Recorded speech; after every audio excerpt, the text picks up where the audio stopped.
Table for two? Well, why do you ask? Do I look pregnant? Oh, well, no, madame. You look absolutely magnificent. Oh, well, thank you, sir. Oh, Chris, this is beautiful. Would you have time to do all this? Well, I got off early from work, and I bought the food already prepared. But I alone set the table. Well, I love it. Oh. Would you prefer chicken marsala or chicken marsala? Oh, I think I'll have the chicken marsala. Good choice. You know what would go great with this? No, what? A nice glass of white wine. It's not on the menu. One glass? Now, we agreed, right? Right. We're not having any alcohol until after the baby arrives and until the doctor says it's okay. Yes, but one glass of wine would make this perfect. Yeah, but remember what the doctor said? No one knows. Even a little bit could hurt the baby. And besides, this already is perfect. Madame, I have selected this vintage spring water from the cellar. I hope you approve. Oh, this was a very good year. No, this is a very good year. Oh, you are smooth. Very smooth. Welcome to the March of Dimes Babies and You video series. I'm Kaidi Tong, and for the next few minutes, we'll be talking about prenatal care, taking care of yourself while you're pregnant.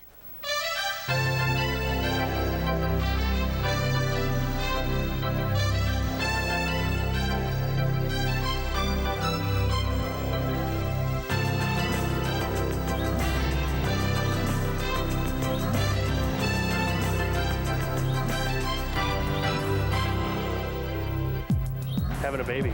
Wow. You worry a lot. You wonder if you're doing it right. There are no manuals that come with these kids. They come and there's no manual. You modify your house, you modify your wardrobe, you modify what you eat, where you go, when you go, and everything. Oh, absolutely. Everything changes dramatically, but as long as you're ready for those changes and you're mentally prepared for those changes, it's good changes. Enjoying a healthy pregnancy and having a healthy baby. That's why we're here today. There are many different aspects to prenatal care, and as a result, a lot of questions. Being prepared for a lot of changes is what it's all about. We hope to provide you with some answers, or at least show you how you can get the information you need to increase your chances of having a really healthy baby. In the next half hour, we're going to talk about how a fetus develops, look at some amazing scenes of a fetus growing in the womb. We'll visit with a family whose 10-week premature baby has now grown into a healthy 3-year-old. We'll be talking with a nurse midwife about easing backache as well as all those other aches and pains you might be feeling while pregnant. And we'll visit with a fashion designer specializing in beautiful maternity clothes. We'll take a look at some things that will come in handy once your baby arrives, and throughout the program, we'll be hearing from people in the street just like you who have comments and a lot of questions about the different aspects of pregnancy. It was very exciting, feeling something inside of you, moving. Like a flutter, I guess, the first time. You'd see like a little elbow kick out or a little knee come out. He was a kicker. He kicked and kicked and kicked and kicked and turned around a lot. What's going on in there is a question you will one day be calling out to your child and his or her playmates when you hear that occasional loud thud behind a closed door.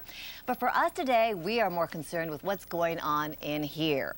And to help us find out is Dr. Richard H. Schwartz. He's the chairman of obstetrics and gynecology at New York Methodist Hospital. Dr. Schwartz, thank you so much for being with us today. Thank you, Kaidi. Now, when should prenatal care begin, and what sorts of things should a woman be thinking about when she's ready to get pregnant? Well, ideally, Kaidi, it should begin before conception. And the problem is that we'd like to get women in an optimal state of health before they even conceive. Unfortunately, probably more than half the pregnancies that occur unplanned. Not unwanted, but unplanned. And so we miss that opportunity. But if it's possible, get into a healthy state before you get pregnant, get all your immunizations done, adjust your diet, give up any bad habits like smoking, alcohol, and get yourself healthy for conception. All right, let's take a question now from our audience, shall we? Fine. I'm thinking of getting pregnant soon. Is there anything I can do to increase my chances for having a healthy baby? Good question. That is a good question, and that's really the substance of prenatal care. We've already talked a little bit about preconceptional care, but Even if you don't have preconceptional care, you need to register with your provider early in pregnancy, as early as possible, because that's the critical time. Often, actually, much of the formation of your fetus occurs in that first 6 or 8 weeks, so you need to get in and get the care early. There are several components to prenatal care. One is an educational process, learning about pregnancy, preparing for childbirth, preparing for parenting, and so on. Another major function is what we would call preventive, to look for and screen for problems, to be sure that no problems occur. Like a family history? Yeah, check the family history, find out whether there's any diabetes in the family, for example, and then check for diabetes. We also like to check for immunity to certain diseases, particularly German measles, as you know. Right. And then just to maintain a level of health maintenance during the course of pregnancy.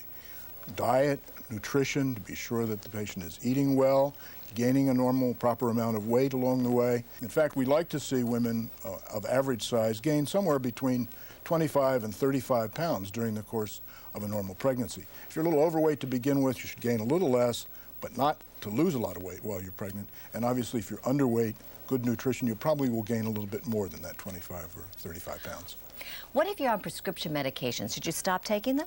No, that's not a good idea. You should check with your physician because obviously some prescription medications are absolutely vital to maintaining your health.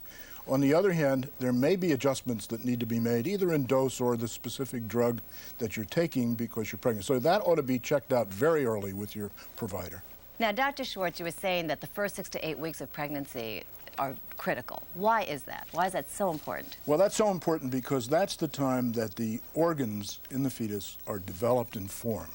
So that by the end of 6 to 8 weeks of gestation, although tiny, that fetus has all of its organs already formed. So if we are concerned about anything that could produce birth defects or abnormalities, that's a very critical time for the development of the fetus. I think it would help everybody in our audience if we took a look at some remarkable footage that you have of a fetus actually growing inside the womb. And maybe you could explain to us what's going on as we look at it. Okay. In 6 weeks after conception, the embryo, fully formed, has grown to the size of an adult thumbnail. Throughout pregnancy, the growing baby will remain supported in this watery environment of the amniotic sac, which permits the fetus to move and to have breathing movements, to move about. Eyes, and ears, and now fingers are beginning to form. And every day, the heartbeat of this fetus becomes stronger and stronger. Just 8 weeks after conception, fingernails are growing and eyelids cover the eyes. 12 weeks after conception, the fetus is still no larger than the palm of one's hand, but it can now perform delicate movements. It will be at least another month before the mother can feel the baby moving inside her. Truly remarkable. Really wonderful. I mean, it's just an incredible footage. Thank you so much. Let's take a question now from Katina. There are so many tests that you need to have done when you get pregnant. What are they all about, and do you need to have all of them? Well, that is a good question. There are a lot of tests that need to be done during the course of pregnancy. Some are just to check out your general health status, a blood count, a urine analysis, etc. There's some that are required. Well, we need to do serologic tests for syphilis. It seems like a thing that wouldn't be necessary, but it's required by the state. Then there are tests that can be done to look at the immunity to certain diseases. We talked about immunity to German measles, for example. Hepatitis immunity needs to be tested for. And then there's some optional tests that can be done looking for specific birth defects. For example, if you're 35 years of age or older, you can have a test to detect Down syndrome. If you wish, that's a test usually done at about 14 to 16 weeks of pregnancy by a technique called amniocentesis. A small amount of fluid is removed from the sac around the fetus and the chromosomes are tested. I had that test done, and it wasn't as uncomfortable as it sounded. No, it sounds awful, Yes. but it really is no more uncomfortable than having some blood drawn from your arm. Exactly.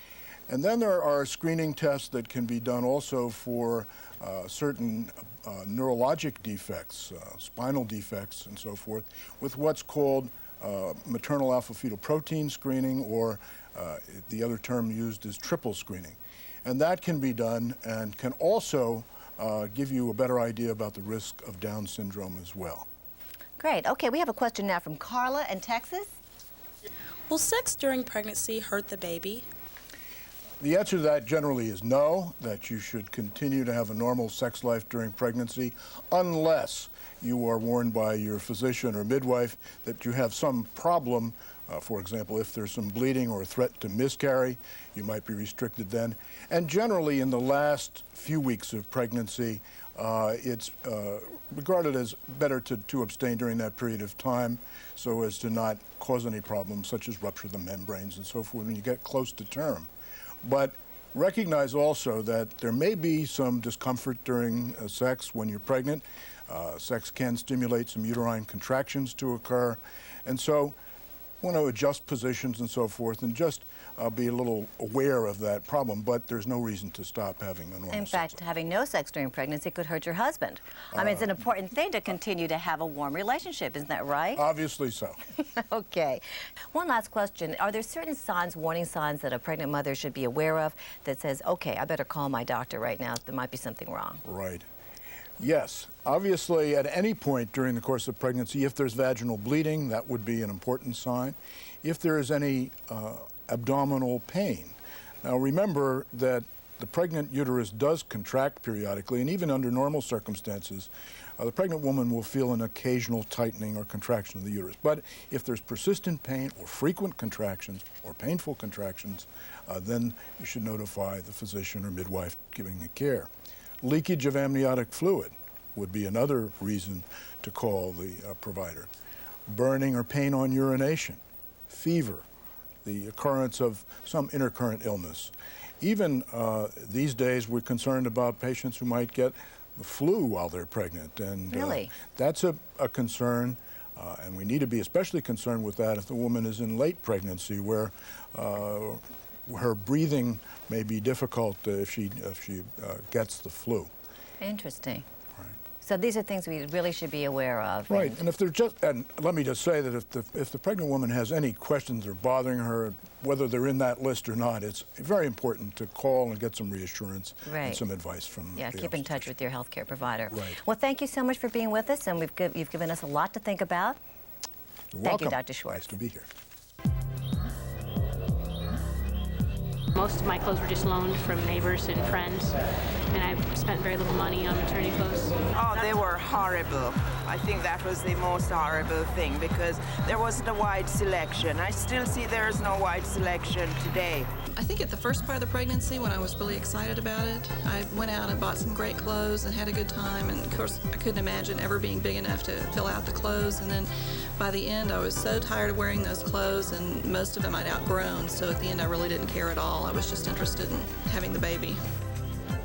Whether you're dressing for work or dressing for leisure, from the time you start to show to the time you deliver, you definitely want to look your best and be comfortable at the same time. To show us how we can accomplish this feat is former editor for Vogue and current designer of her own line of maternity clothes, Liz Steinberg-Lang. Welcome, Liz. Hi, Katie. We're just sitting here talking about how we're dressed almost exactly alike. You know? So we obviously have some of the same philosophies. What is your philosophy about designing for a pregnant woman? I really wanted to design a line of pregnancy clothes that were very clean, very streamlined. A lot of what I saw out there had ruffles and bows and clips in the back that I think were meant to hold a woman in her earlier months and let her out in her later months, which is a nice thing, but I think a lot of women but not are stylish, let's face it. A lot of women, on the back of your dress. A lot of women aren't used to hardware on the back of their dresses, or these strings that come off the side of dresses. Oh, that's very attractive, yes. Exactly, that you're meant to tie in a bow in the back. Right. Or giant moo-moo things with a big bow here to distract from your belly. Exactly. And just, so I really wanted to design a line of clothes that would look almost identical to the clothes that a woman might wear prior to being pregnant. Good point. Let's take a look at some of the fabrics, because I understand you have something very different, some sort of new fabrics that really work well. This is a good example. That's cute. This is a tunic top that looks like just a plain velvet, but actually when you touch it, you see that it is a stretch velvet, which is very nice. I don't necessarily think that women would be comfortable wearing very tight clothing that would really utilize stretch the way you might wear stretch clothing prior to being pregnant or after being pregnant. But during pregnancy, even if you're wearing drapier clothing, it's wonderful to have the comfort of stretch. Sure, the give. Okay, Liz, I know that we have some of your designs to show, as well as some outfits from Kmart and JCPenney that a pregnant woman might want to consider if she wants to look stylish. Yes. The first outfit we have is a Kelly Green outfit. I think it's made of a cotton lycra. It is a legging with an over tunic. What's very nice about this fabric is that it stretches also, and it's cotton, so it's very, very comfortable. I love that the whole outfit is one color. I'm very much in favor of monochromatic dressing when you're pregnant. All one color or different shades of the same color. I find it to be extremely clean and flattering. And another wonderful thing about that is that it's under $30. Oh, that's which fabulous. Is wonderful. That's very important. This is actually one of my designs. It is beautiful. Thank you.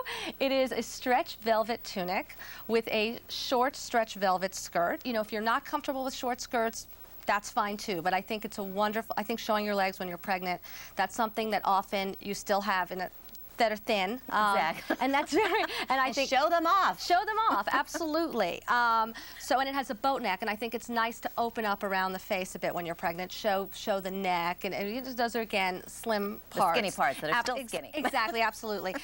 And here we have? Here we have Zori. She's actually pregnant with twins. So she needs lots of stretch material. Exactly, and she looks great. Again, she's in a cotton lycra, which is cotton stretch. Right. This outfit is actually part of a box set that JCPenney I puts love out. These are terrific. About 5 pieces come in a box. They're under, I think, $100. All the pieces are machine washable. Basically, you get many different looks from just, you know, one box of clothes at a very good price, and you choose your color. They have many colors. You choose your size, small, medium, and large, and you can dress it up and dress it down. What she's wearing, I think, would be fine for work, and there are pieces in there that would be more weekend. And we have another outfit here with Dion. Exactly. Dion actually is in 2 pieces, again from that maternity box. And as you can see, this is a whole other look. Here she's in a very casual look, a white t-shirt, navy leggings. This is a J. Crew, a Gap look. I think it's absolutely fabulous. It's great.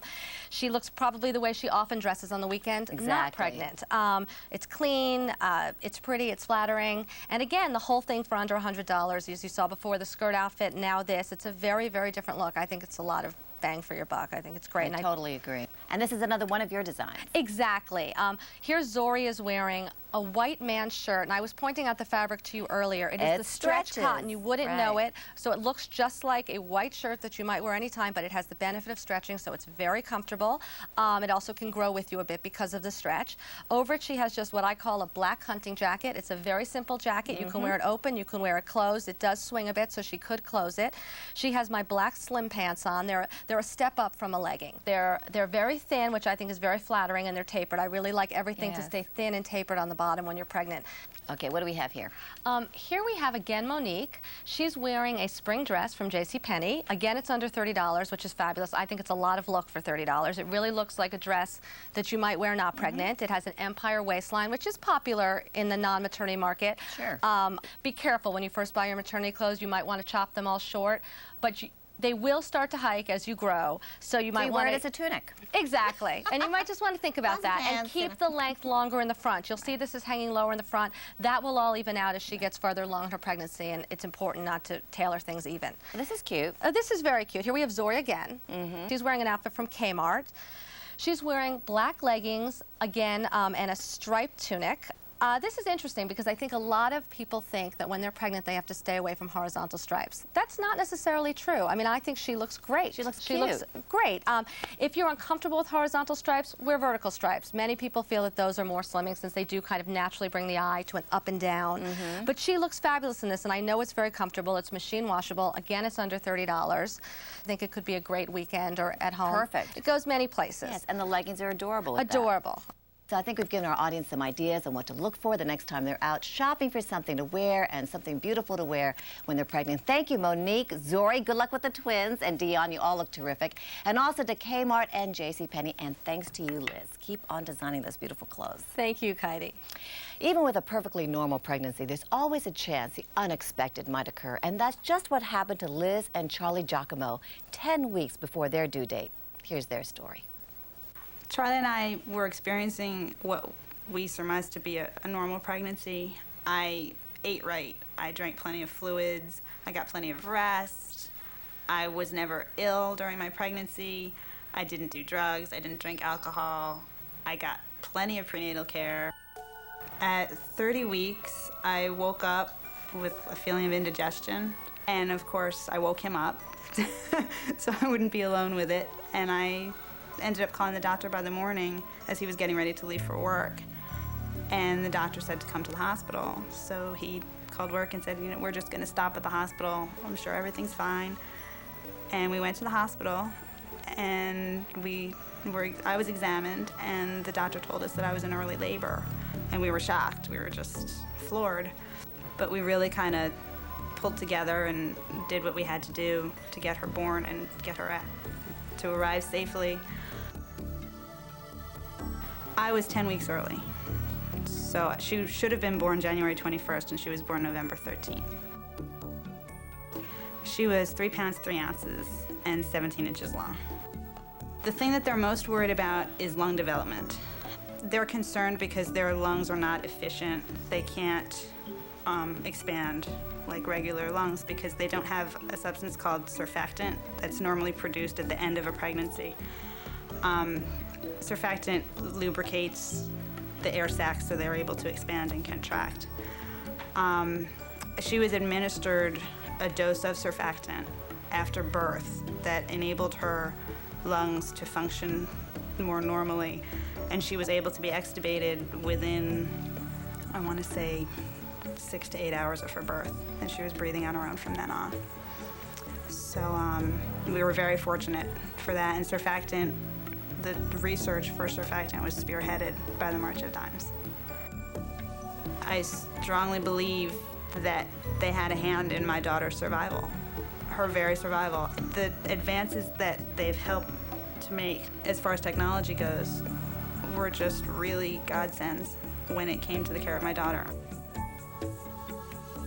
When I look at her now, I am amazed at what she went through and that she's really unscathed. There's really no after effects, and she's just the light of my life.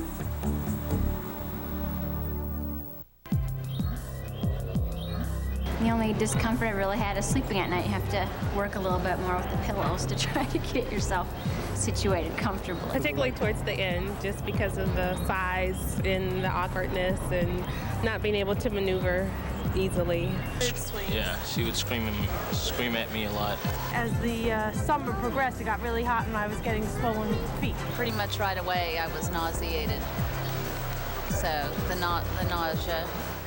Back aches, foot aches, things like that. Profound changes occur as a woman's body adapts to a growing baby. Some of those changes may cause discomfort, irritability, but there are things a woman can do to minimize her discomfort. Ronnie Lichtman is the academic director of the Pathways to Midwifery program at the State University of New York at Stony Brook, and she's a certified nurse midwife. And she's here to tell us what to expect and how we can cope with some of these changes. Ronnie, what are some of the less pleasant things that happen to our bodies when we get pregnant? Well, of course, as many people know and associate with pregnancy, one of the first uncomfortable changes is nausea and vomiting. Oh, yes. Yes, and that often occurs fairly early. It's one of the first symptoms that you have. It's often called morning sickness, although for many women it doesn't merely occur in the morning. But if it does occur in the morning, what you can do is keep some dry crackers, perhaps some ginger ale or weak tea at your bedside, and eat some right before you get up so that you don't wake up with an empty stomach. And it's very important not to keep your stomach empty. What happens if you keep it empty is when you do eat, you tend to get nauseous and even vomit. So what we recommend is that women eat small, frequent meals. In other words, they eat a little bit more often. They should avoid any foods that trigger nausea and vomiting, and that will vary from woman to woman. Sometimes it's very spicy foods. Alcohol and smoking should, of course, be avoided. In general, women can be reassured that this is usually discomfort just of the first 3 months of pregnancy, and it will most often go away. If it persists or is very severe, or if you can't keep anything down, you need to tell your healthcare provider, of course. Okay, here's a fun one. Increased vaginal discharge. A lot of women complain of that, and it's very normal and very common in pregnancy. In general, we just tell women to practice good hygiene, wash with a non-irritating soap, avoid douching, which might be a temptation if you have an increased discharge, because it can be dangerous. If the discharge has a bad odor, or if you have an itching or a burning accompany it, then you need to tell your, yes, that can be an infection, and you need to tell your healthcare provider. Leg cramps. Leg cramps are often caused by an imbalance in your diet of calcium and phosphorus. They can be caused by not enough calcium or too much phosphorus. So you need to make sure you get enough food sources of calcium, which includes dairy products and green leafy vegetables. You need to avoid having too much phosphorus, which is in most soft drinks. So women should really stay away from those. Exercise is good for leg cramps. However, if they last for an unusual long time or they're unusually severe, they don't go away, it's important to tell your healthcare provider. Backaches. Women tend to get sway backed in pregnancy, which is one of the things that leads to backache. And so they need to watch their posture and try to walk with their buttocks tucked in and their knees slightly bent. One of the things that I found helpful is if you do need to stand for long periods, that you could put one foot up on a stool. For instance, something that many women often do is wash dishes. And when you're washing dishes, if you can get a little stool and raise one leg, that will round your back. Or get your husband to wash the dishes. That's a good idea. Hemorrhoids. Hemorrhoids are often caused by the constipation that sometimes occurs in pregnancy. And the best remedy for constipation is dietary. To eat lots of high fiber foods, fresh fruits, vegetables, and whole grains, to have regular exercise, and to drink, again, lots of fluids. At least 6 to 8 glasses of water is recommended. It's the best fluid to drink a day. Discuss with your healthcare provider before you use an over-the-counter preparation for hemorrhoids, although witch hazel soaked, a little bit of cotton soaked in witch hazel can be used safely. Swelling of feet and ankles? Again, if you sit for long periods of time, you should always elevate your legs. So if you're watching TV or if you have a job that you need to sit, again, get a stool or something to elevate your legs. Try to exercise regularly. Don't stand in one position for a long time. If you have a job that requires stationary standing, try to get rest periods or try to take little walks in your area, even if you work in a small area. Although some women think if they get swelling that they should avoid fluids, it's not true. In order for your kidneys to function efficiently, you need to make sure that you have those 6 to 8 glasses of water a day, which will help eliminate the excess fluid from your body and actually avoid the swelling. What about shortness of breath? Shortness of breath tends to occur in later pregnancy and usually when you're lying flat, so you may need to use some extra pillows to prop yourself up at night. Okay, stress and mood swings. Whoa. These are, again, very common in pregnancy, and I think women have to allow themselves to experience those and not feel badly about themselves. And they need to seek the support of others. They need to find people that they can talk to. They may need to discuss at work that they have to reschedule, for example, to make their prenatal appointments. To some degree, mood swings are just part and parcel of pregnancy, but I think the more you can talk about them and the more you can find other people who listen to you, you'll feel a lot better. And your healthcare provider is often a good person to talk to. Okay, thank you so much. All very, very good tips. I'm sure every pregnant woman watching has experienced at least one of those symptoms. There is a pillow that you can, if you're breastfeeding your baby, that you can get it wraps around you, and it kind of it helps you hold the baby while you're nursing, and that was great. The double stroller's great for the 2 kids. She's 2, so she walks obviously, but not huge stretches at a time. So it's nice to have the double stroller. I don't know, the travel crib, because we seem to go visit our families a lot. Baby monitors so that I could leave my child in another room upstairs, be able to get things done downstairs. Once you have your baby, then the fun really begins. There are several items that can help you get out and about, as well as make life easier at home. Christine Keeley, who teaches workshops for expectant mothers and is the director of In a Family Way, a postpartum doula service, is here to tell us about some of them. Christine, first of all, what is a postpartum doula service? A doula is a woman, a mother who mothers a new mother. Oh. So it really is a very, very old concept, but in the day and age that we're in now, where so many people have their mothers far away or their mothers are working and can't assist them, it's a woman who substitutes for her mother, who can come in and help teach her and calm her down. I wish I'd known about that when I was pregnant. Now, we have here some of the things that you've put together that you say help a new mother get organized when the baby first gets home, right? Right. Tell us what some of these things are. Well, first of all, one of the first things I do when I go into a home is I say to a mother, you're not going to be able to remember everything. I tell them to take an office product like this, which is an accordion file from January through and put the diapers December. right in there. And put the diapers in there. and put roll in them out.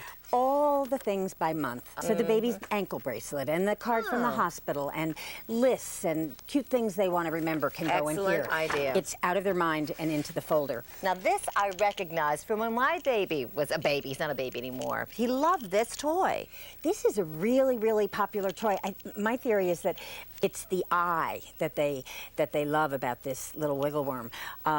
Babies are born seeing 8 inches, which is approximately the distance from the mother's breast to her face. And they love faces, but they can be fooled. So this is one of the one of the black things and white in are black good for and them. white Right. that we recommend putting in your little baby's changing table, in their carriage, in their stroller, and within a couple of days home from the hospital, I've seen babies start to really calm down once they focus on these. And then you can get the diaper changed without a lot of fuss. You can get the diaper changed. Oh, that's great. Which brings us to diapering items, which are, I think, a couple of tricks which are not talked about. Even if they choose to use disposables, not to overlook the value of buying some cloth diapers. Good old-fashioned cloth diapers. They're the everything cloth. They're the over-your-shoulder burp cloth. Oh, I see. They're the But you don't actually use them as diapers. You don't have to. Who has to. time to wash those things? Yeah, a lot of people switch over to the ultra thins, but they miss out on these. And what I like to tell people is there's 2 things that can make your life incredibly easier.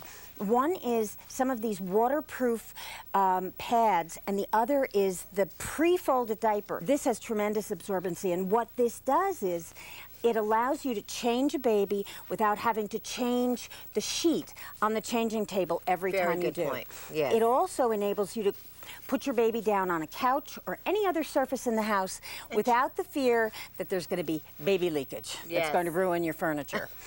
I like to tell people that you can still have your own style of decorating. You don't have to go into baby style if it's not something that appeals to you. And Right. for a lot This of is people, very it isn't. portable. It's like a changing table that you can carry around and. This is a contoured, almost like a mattress that can convert any surface in your house into a changing table. And I've seen people put these on hostess carts and wheel them around, and I've seen people put them on antique dressers.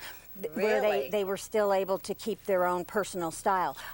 Mirrors. Mirrors. They do Babies love faces. That's right. And they love mommy's face and daddy's face, but they love their own face a lot. And there are lots of different kinds of mirrors, but Again, a three-way. black and white. Also, I Exactly. see. But again, a 3-way mirror enables you to put the baby down and encourage movement. So that if you put that, for instance, let's move the basket. If you put that down on the floor, you know, when your baby's recreating, what you'll find is that the baby begins to move her head back and forth to look above her. And all of that is the motion that is so critical to a baby's development.